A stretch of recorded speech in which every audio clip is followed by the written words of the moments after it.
Good evening and welcome back to Evelina. It's Easter Saturday and I hope you are having a relaxing bank holiday weekend so far. Here is your daily evening dose of 18th century, I was going to say culture, but it is culture, but it's quite popular. So, enjoy. Letter the 47th. Evelina in continuation. Holborn, 18th June. Madame Duval rose very late this morning, and at 1 o'clock we had but just breakfasted, when Miss Brangton, her brother, Mr. Smith, and Monsieur Dubois called to inquire after our healths.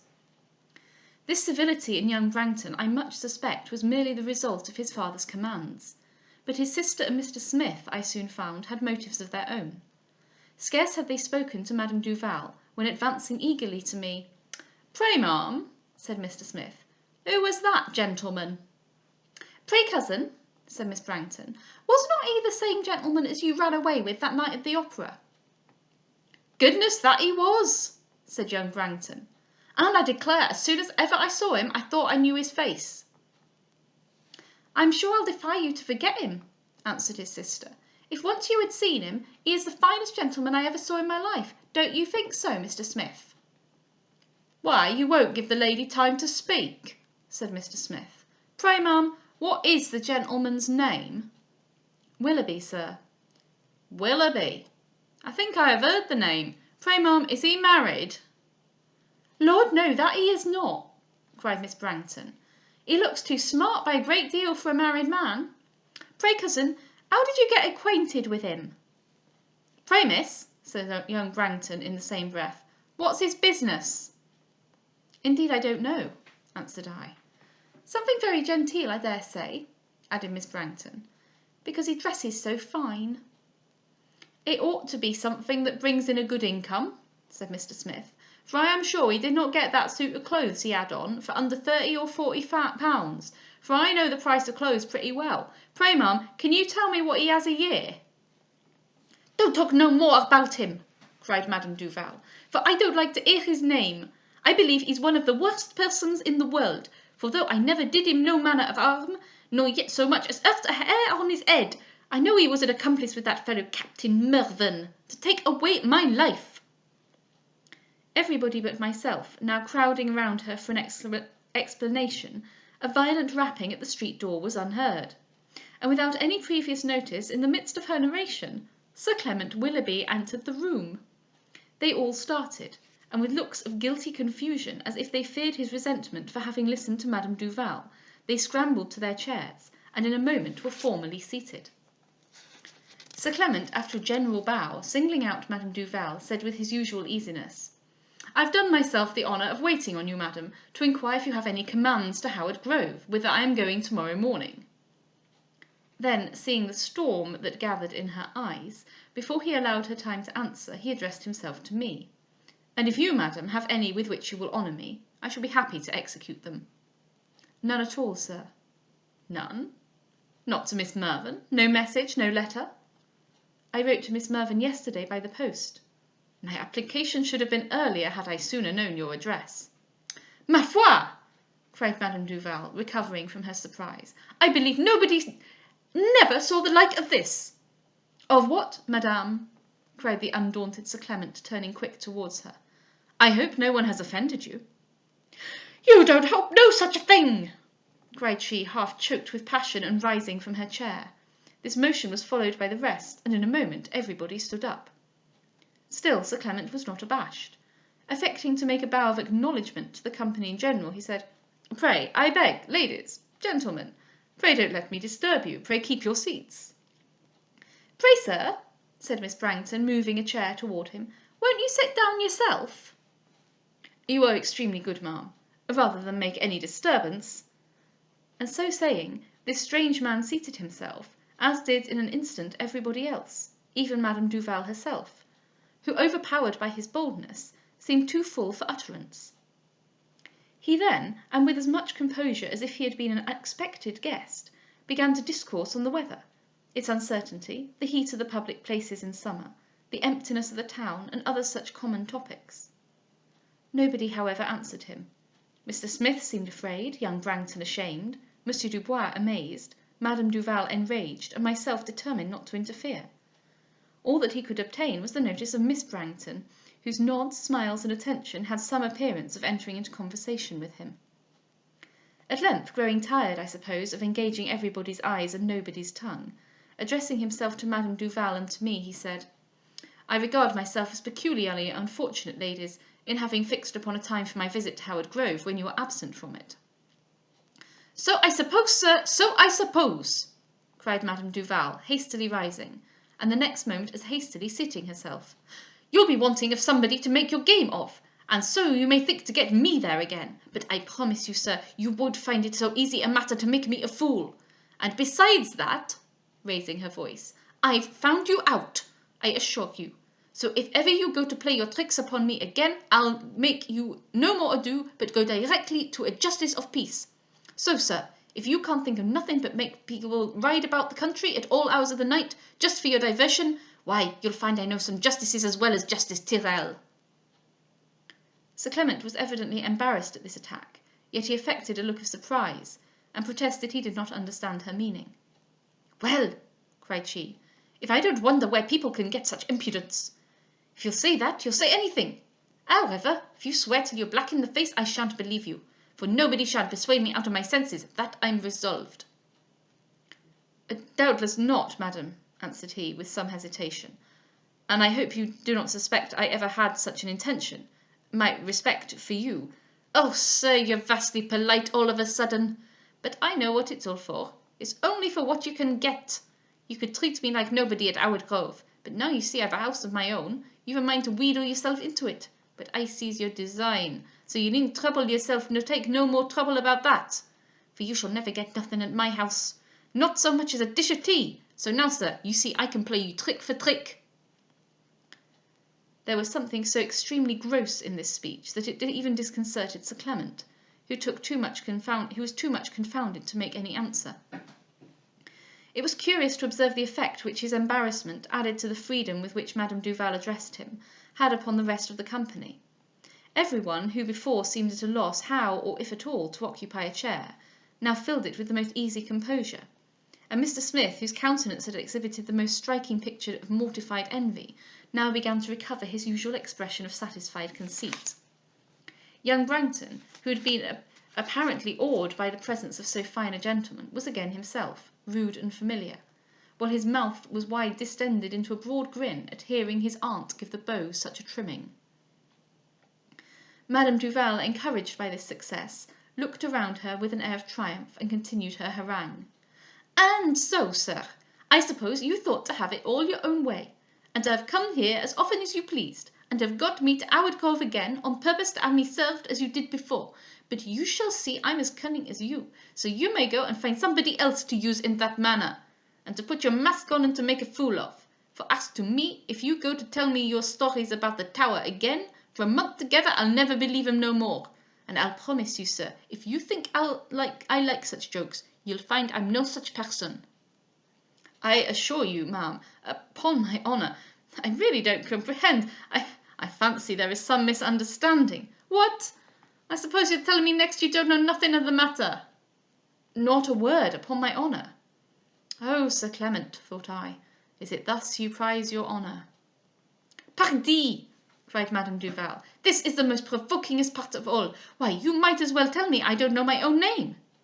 "Here is certainly some mistake, for I assure you, ma'am—" "Don't assure me nothing," cried Madame Duval, raising her voice. "I know what I am saying, and so do you too. For did not you tell me all about the tower, and about Monsieur Dubois? Why, Monsieur Dubois wasn't never there, nor nigh it, and so it was all your own invention."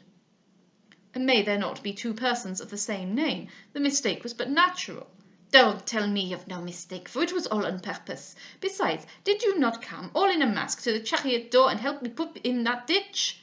I'll promise you I've had the greatest mind in the world to take the law of you ever since, and if you ever do so much again, so I will, I assure you." Here Miss Brangton tittered, and Mr. Smith smiled contemptuously, and young Brangton thrust his handkerchief into his mouth to stop his laughter. The situation of Sir Clement, who saw all that passed, became now very awkward, even to himself, and he stammered very much in saying, "Surely, madam, surely you cannot do me the injustice to think that I had any share in the misfortune which— "Ma foi, sir!" cried Madame Duval with increasing passion. "You'd best not stand talking to me at that rate. I know it was you, and if you stay there provoking me in such a manner, I'll send for the constable this minute." Young Brangton at these words, in spite of all his efforts, burst into a loud laugh, nor could either his sister or Mr. Smith, though with more moderation, forbear joining in his mirth. Sir Clement darted his eyes towards them with looks of the most angry contempt, and then told Madame Duval that he would not now detain her to make her vindication, but would wait on her some time when she was alone. "Oh, pardi, sir," cried she, "I don't desire none of your company, and if you wasn't the most boldest person in the world, you would not dare look me in the face." The ha-ha-has and he-he-he's grew more and more uncontrollable, as if the restraint from which they had burst had added to their violence. Sir Clement could no longer endure being the object who excited them, and having no answer ready for Madame Duval, he hastily stalked towards Mr. Smith and young Brangton, and sternly demanded what they laughed at. Struck by the air of importance which he assumed, and alarmed at the angry tone of his voice, their merriment ceased, as instantaneously as if it had been directed by clockwork, and they stared foolishly now at him, now at each other, without making any answer but a simple "Nothing, sir." "Oh, porte le cou!" cried Madame Duval. "This is too much. Pray, sir, what business have you to come here, ordering people that come to see me? I suppose next nobody must laugh but yourself." "With me, madam," said Sir Clement, bowing, "a lady may do anything, and consequently there is no liberty in which I shall not be happy to indulge you, but it has never been my custom to give the same license to gentlemen." Then advancing to me, who had sat very quietly on a window during this scene, he said, "Miss Anville, may I at least acquaint our friends at Howard Grove that I have the honour of leaving you in good health?" And then, lowering his voice, he added, "For heaven's sake, my dearest creature, who are these people, and how come you so strangely situated?" "I beg my respects to all the family, sir," answered I aloud, "and I hope you will find them well." He looked at me reproachfully, but kissed my hand, and then bowing to Madame Duval and Miss Brangton, passed hastily by the men and made his exit. I fancy he will not be very eager to repeat his visits, for I should imagine he has rarely, if ever, been before in a situation so awkward and disagreeable. Madame Duval has been all spirits and exultation ever since he went, and only wishes Captain Mervyn would call that she might do the same by him. Mr. Smith, upon hearing that he was a baronet, and seeing him drive off in a very beautiful chariot, declared that he would not have laughed upon any account had he known his rank, and regretted extremely having missed such an opportunity of making so genteel an acquaintance. Young Brangton vowed that if he had known as much, he would have asked for his custom, and his sister has sung his praises ever since, protesting she thought all along he was a man of quality by his look. Letter the 48th. Evelina in continuation. 21st June.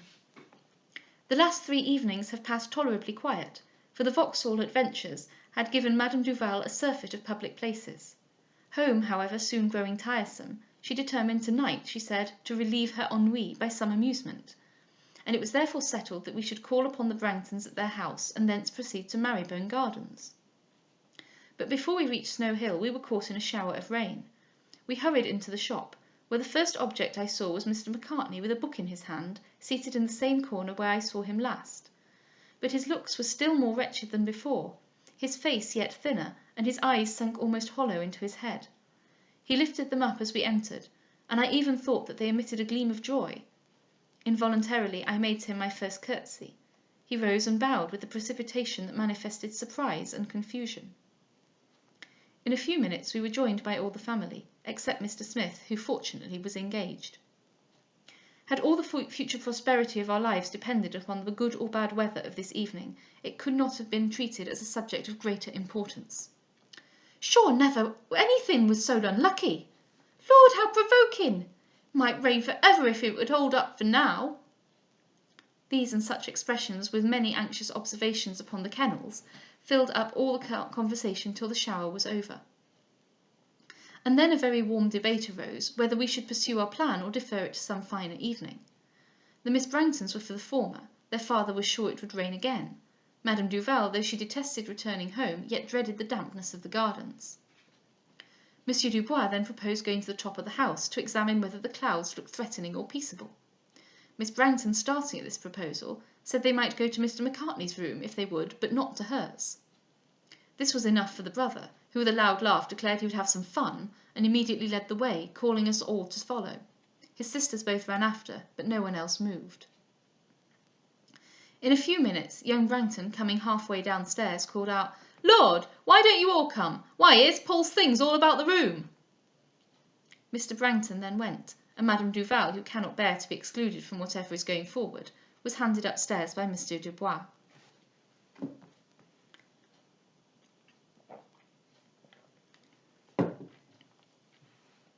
I hesitated a few moments whether or not to join them, but soon perceiving that Mr. Macartney had dropped his book, and that I engrossed his whole attention, I prepared from mere embarrassment to follow them.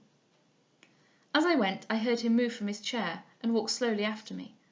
Believing that he wished to speak to me, and earnestly desiring myself to know if, by what your means, I could possibly be of any service to him, I first slackened my pace, and then turned back.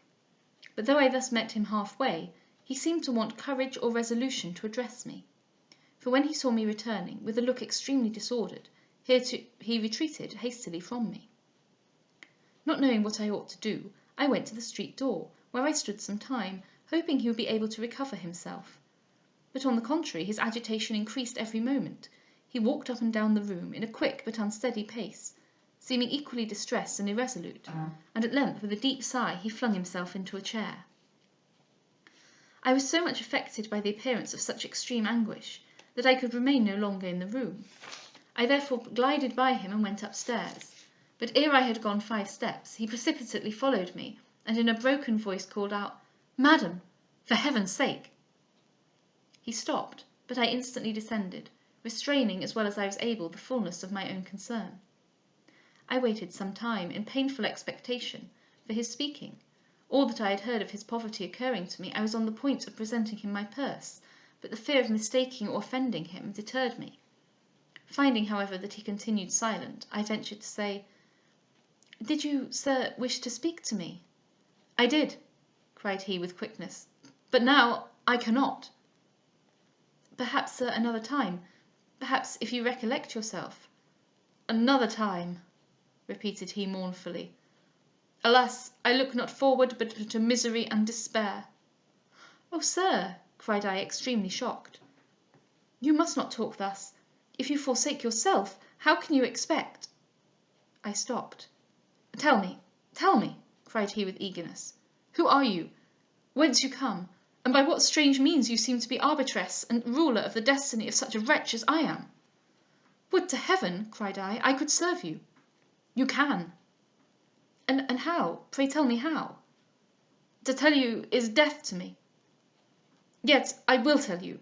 I have a right to your assistance. You have deprived me of the only resource to which I could apply, and therefore—" Pray speak," cried I, putting my hand into my pocket. "They will be downstairs in a moment." "I will, madam. Will you? I think you will. May I then—" He stopped and paused. "Say, will you—" and then suddenly turning from me, "Good heaven, I cannot speak!" and he went back to the shop. I now put my purse in my hand, and following him, said, "If indeed I can assist you, why should you deny me so great a satisfaction? Will you permit me to—" I dared not go on, but with a countenance very much softened, he approached me and said, "Your voice, madam, is the voice of compassion. Such a voice as these ears have long been strangers to." Just then young Brangton called out vehemently to me to come upstairs. I seized my opportunity of hastening away, and therefore saying, "Heaven, sir, protect and comfort you," I let fall my purse upon the ground, not daring to present it to him, and ran upstairs with the utmost swiftness. Too well do I know you, my ever-honoured sir, to fear your displeasure for this action. I must, however, assure you I shall need no fresh supply during my stay in town, as I am at little expense, and hope soon to return to Howard Grove. Soon, did I say, when not a fortnight is yet expired of the long and tedious month I must linger out here? I had many witticisms to endure from the Brangtons, upon account of my staying so long with the Scotch mope, as they call him, but I attended to them very little, for my whole heart was filled with pity and concern. I was very glad to find the Marybone scheme was deferred, another shower of rain having put a stop to the dissension upon this subject. The rest of the evening was employed in most violent quarrelling between Miss Polly and her brother, on account of the discovery made by the latter of the state of her apartment. We came home early, and I have stolen from Madame Duval and Monsieur Dubois, who is here for ever, to write to my best friend. I am most sincerely rejoiced that this opportunity is offered for my contributing what little relief was in my power to this unhappy man, and I hope it will be sufficient to enable him to pay his debts to this pitiless family. Letter the 49th. Mr. Villars to Evelina, Berry Hill. Displeasure. My Evelina, you have but done your duty. You have but shown that humanity without which I should blush to own my child. It is mine, however, to see that your generosity be not repressed by your suffering from indulging it. I remit to you, therefore, not merely a token of my approbation, but an acknowledgment of my desire to participate in your charity.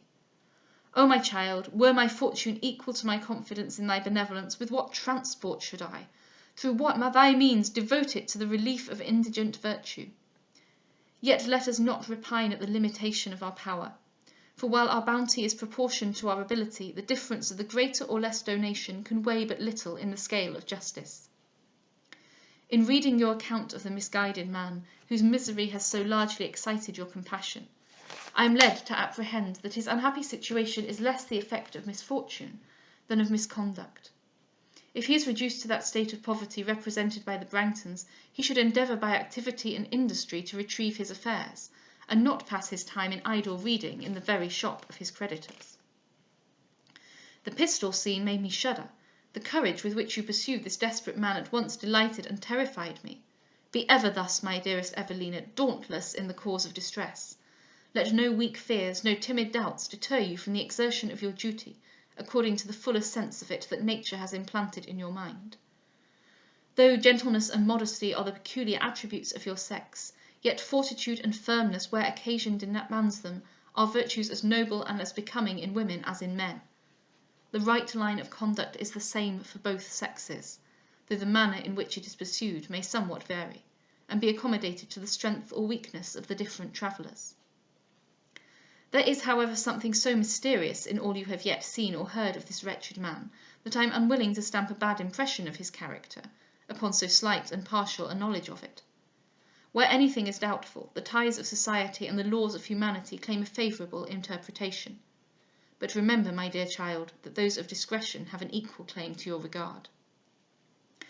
As to Sir Clement Willoughby, I know not how to express my indignation at his conduct. Insolence so insufferable, and the implication of suspicion so shocking, irritate me to a degree of wrath which I hardly thought my almost worn-out passions were capable of again experiencing.